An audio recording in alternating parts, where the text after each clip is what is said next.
Hello everyone, welcome to our channel. Today's topic is types of accounts. మనం daily day to day transactions books of అకౌంట్స్లో record చేయాలంటే ఏ account ఏ particular type of account కింద వస్తుందో అనేది మనకి తెలిసి ఉండాలి. సో వీటిని బేస్ చేసుకొని టైప్స్ ఆఫ్ అకౌంట్స్ అనేవి క్లాసిఫై చేశారు. వాటి గురించి ఇప్పుడు మనం డీటెయిల్గా తెలుసుకుందాం. టైప్స్ ఆఫ్ అకౌంట్స్ అనేవి మెయిన్గా 3 types of accounts కింద క్లాసిఫై చేస్తున్నారు. First one is personal account, second one is real account, third one is nominal account. So again this personal account is classified into 3 types of accounts. First one is natural personal account, second one is artificial personal account, and third one is representative personal account. First one is natural personal account. Accounts of individuals or persons. ఎవరైతే persons human beings గురించి చెప్పేది natural personal account అవుతుంది. Ram account, Lakshmi account, Sita, Gita ఇలా ఎవరైనా పర్సన్స్లో ఉన్న వాళ్ళని natural personal account అంటాం. Second one is artificial personal account, అంటే which are created by law ప్రకారంగా ఏవైతే క్రియేట్ చేశారో వాళ్ళని, ఇన్స్టిట్యూషన్స్ కానీ, ఫర్మ్స్ కానీ, కంపెనీస్, ఆర్గనైజేషన్స్. ఇప్పుడు ఫర్ ఎగ్జాంపుల్ కొన్ని బ్యాంక్స్ ఉన్నాయి, తీసుకున్నాం హెచ్డిఎఫ్సి బ్యాంక్, స్టేట్ బ్యాంక్, ఇలా బ్యాంక్స్ వస్తాయి. లేదా టాటా లిమిటెడ్, విప్రో లిమిటెడ్ ఇలాంటి కంపెనీస్ వస్తాయి. ఏబీసీ అండ్ కో ఇలా ఏవైనా ఫర్మ్స్ వస్తాయి. ఇలాంటివన్నీ కూడా మనం ఆర్టిఫిషియల్ పర్సనల్ అకౌంట్లో కన్సిడర్ చేస్తాం. And the next one is representative personal account. Accounts of persons or groups of persons indirectly. ఇవి కూడా పర్సన్స్నే ఇండికేట్ చేస్తాయి, ఇవి కూడా పర్సన్స్నే రిప్రజెంట్ చేస్తాయి, but it is not directly, అది ఇండైరెక్ట్గా రిప్రజెంట్ చేస్తుంది అనమాట.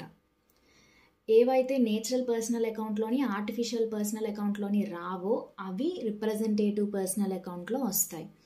ఎగ్జాంపుల్స్ అయితే out standing expenses, prepaid expenses, accrued income received in advance, capital account, drawings account ఇవన్నీ కూడా రిప్రజెంటేటివ్ పర్సనల్ అకౌంట్లో వస్తాయి. Next one is real account. Accounts of assets or properties of business. ఒక కంపెనీకి లేదా ఒక బిజినెస్కి ఉండే అసెట్స్ కానీ ప్రాపర్టీస్ని కానీ రియల్ అకౌంట్ కింద కన్సిడర్ చేస్తాం. ఇక్కడ అసెట్స్ అండ్ ప్రాపర్టీస్ అంటే ఆస్తులు. ఒక కంపెనీకి ఉండే ఆస్తులన్నీ కూడా మనం రియల్ అకౌంట్ కింద కన్సిడర్ చేస్తాం. Machinery account, buildings account, land account ఇవన్నీ కూడా రియల్ అకౌంట్లో వస్తాయి. Next one is nominal account. Accounts of expenses, losses, incomes and profits. ఒక కంపెనీకి లేదా ఒక బిజినెస్కి ఉండే ఎక్స్పెన్సెస్ అంటే ఖర్చులు, లాసెస్ అంటే నష్టాలు, ఇన్కమ్స్ అంటే రాబడి, ప్రాఫిట్స్ అంటే లాభాలు, ఇవన్నీ కూడా నామినల్ అకౌంట్లో కన్సిడర్ చేస్తాం. ఇప్పుడు వీటికి ఎగ్జాంపుల్స్ తెలుసుకుందాం. ఎక్స్పెన్సెస్కి examples salaries account, rent account, advertising account ఇవన్నీ expenses. Next losses, loss on sale of asset, loss on fire ఇవన్నీ కూడా losses. Next incomes, commission received, interest received, insurance received ఇవన్నీ incomes. Next profits or gains అంటే లాభాలు, profit on sale of asset. Finally note point. If prefix or suffix is added to nominal account, then it becomes representative personal account.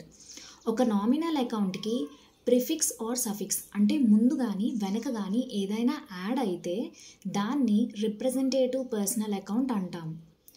For example salaries account, అది nominal account ఎందుకంటే అది expense కాబట్టి. అదే ఆ శాలరీస్కి prefix ముందు ఒకటి add చేసాం, out standing salaries అని. సో ఇప్పుడు అదేమవుతుంది, రిప్రజెంటేటివ్ పర్సనల్ అకౌంట్ అవుతుంది. సో ఇది టైప్స్ ఆఫ్ అకౌంట్స్. మీ అందరికీ అర్థమైంది అనుకుంటున్నాను. Please like, share and subscribe to my channel for more videos. Thank you. Thanks for watching.